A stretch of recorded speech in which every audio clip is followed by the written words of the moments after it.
Hey everyone, let's jump right into this explainer. Today, we're unpacking Dr. Ted Hildebrandt's fascinating lecture on the Gospel of Matthew. And look, we're not just treating Matthew as a simple record of historical events.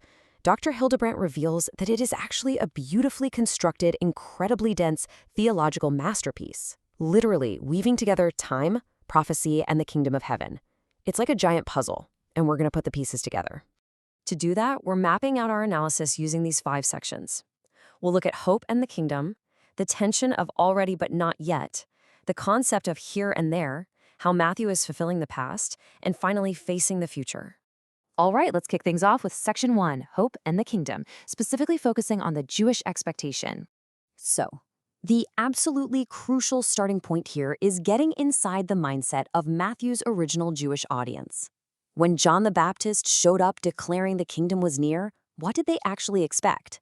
To grasp this, we have to talk about eschatology. I know, it's a dense academic word, but it just refers to the study of the end times, the coming kingdom, and humanity's ultimate destiny.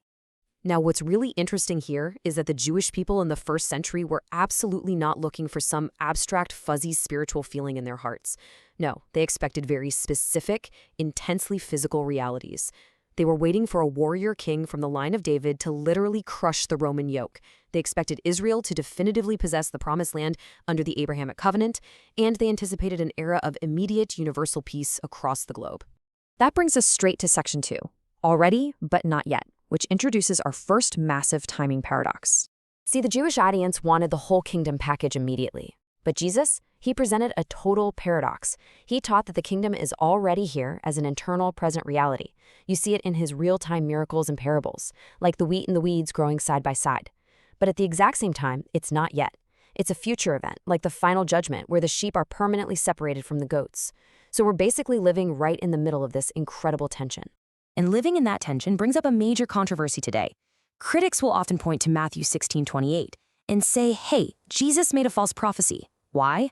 Because he said some standing there wouldn't die before seeing the Son of Man coming in his kingdom. And since those listeners obviously died before the end of the world, well, what does that mean? Did he get it wrong? Well, Dr. Hildebrandt gives us 3 plausible ways to resolve this timeline. First, some of those listeners lived to see the kingdom powerfully arrive through the spread of the gospel at Pentecost. Second, some witnessed the resurrection and ascension. But the most compelling answer? It's literally right there in the context. In the very next chapter, the disciples witnessed the transfiguration. They actually saw Christ radiating his kingdom glory right then and there on the mountain. Okay, moving to Section 3, Here and There. This is the location paradox. Because beyond just when the kingdom happens, we really have to rethink where it happens. We have this tendency to conceptualize heaven as some distant realm where we're all just floating on clouds playing harps out there. But Matthew, relying heavily on the Old Testament prophets, presents a very tangible here. It's an earthly renewal. Think of it as a return to the Garden of Eden, where literal weapons of war are beaten into farming equipment. Because, let's be real, you don't plow clouds, you plow dirt. You see this perfectly in the imagery from Isaiah 11, where a wolf lives with a lamb and they're led by a child. This earthy, physical renewal strongly mirrors the vivid imagery C.S. Lewis used in the Chronicles of Narnia to explain a perfected earth. It's a kingdom deeply physically rooted in the restoration of our actual world. All right, let's dive into Section 4, Fulfilling the Past, which deals with Matthew's incredibly complex prophecy paradox. Now, Matthew quotes the Old Testament over 40 times, but the way he does it completely challenges our standard modern idea of how prophecy works. For instance, he quotes the prophet Hosea, "Out of Egypt I called my son." But if you read Hosea, he was originally writing about the historical nation of Israel fleeing from God, kind of like rebellious kids running away from their parents in a grocery store. So how on earth does Matthew take a past historical failure and apply it as a prophecy about Jesus? The answer is a fascinating concept called typology. Basically, Jesus acts as the new Israel. History is repeating itself, but this time, Jesus succeeds in the wilderness where the original nation of Israel completely failed. It's a cyclical echo, not just a simple crystal ball prediction. And watch how brilliantly this echo bounces through history. When King Herod slaughters the infants in Bethlehem, Matthew quotes Jeremiah about Rachel weeping for her children. Now trace that back. Rachel literally died in Bethlehem back in Genesis. Hundreds of years later, during the Babylonian exile, mothers wept for their lost children as they were marched away. And then it culminates in Herod's slaughter. It's a tragic repeating cycle that finally finds its ultimate meaning and resolution in Christ.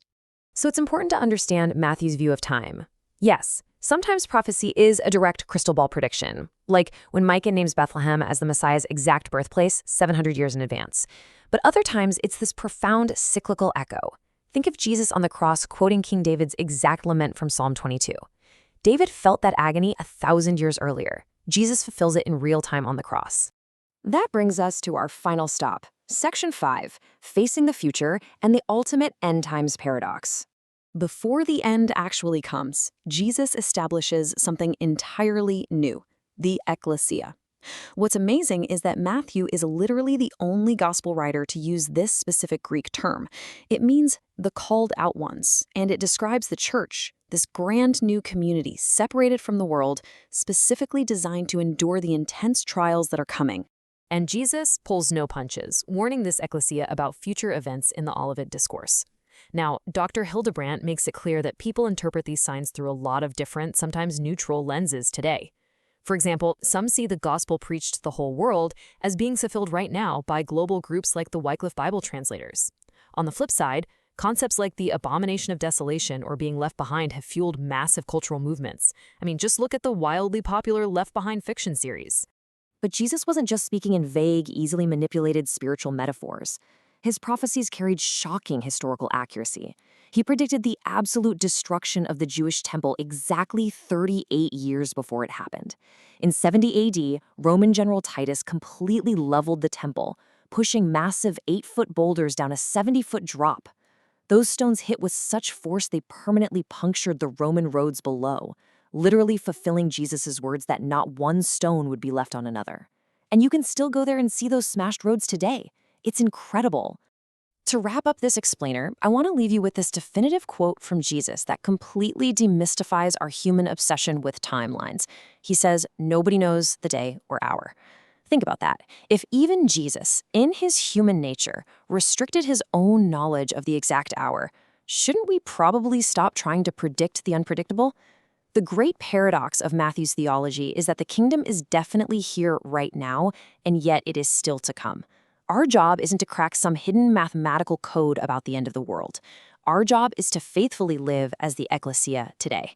So the question is, are you busy charting out the clouds, or are you ready for the kingdom right here, right now?